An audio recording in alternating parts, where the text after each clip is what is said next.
Hello everyone, তো আজকে চলে গেছিলাম বাজারে। বড়মশাই অফিস ছুটি ছিল, কিছু জিনিস নেবার ছিল। তো প্রথমে এখানে চলে গেছিলাম, বড়মশাইয়ের ড্রেসটা একটু ঠিক করানোর ছিল সেখানে। তো তারপরে আমি বেরিয়ে পড়েছিলাম টেকচেতন গ্র্যান্ডসনে। চলে গেছিলাম, মায়ের শাড়ি নেওয়াটা বাকি ছিল, তো মায়ের শাড়িটা নেবার জন্য। তো ঢুকেই দেখছি এখানে বেশ ভালোই ভিড়।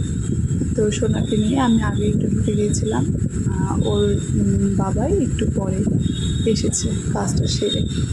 তো এখানে শাড়ি, এখানে ভালো ভিড়। এখানে একটা কুচকু সোনা ছিল, ওই দাদাটা বেটুকে দেখে বলছিল দেখো দেখো দাদা, আর সোনাও অনেক হাসছিল কুচকুটাকে দেখে।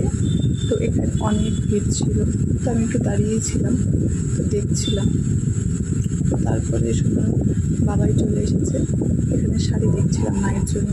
মা বলেছিল শাড়ি কালেকশন খুব সুন্দর ছিল, শাড়িগুলো কালারগুলো অনেক সুন্দর। এই যে সোনা বাবা বাবার কোলে চেপে গেছে। তো তারপরে এই যে শাড়ির লট নামিয়ে দিয়েছে। শাড়ি কালেকশন অনেক সুন্দর, শাড়ি দেখলে মনে হয় কোনটা ছেড়ে কোনটা নেই।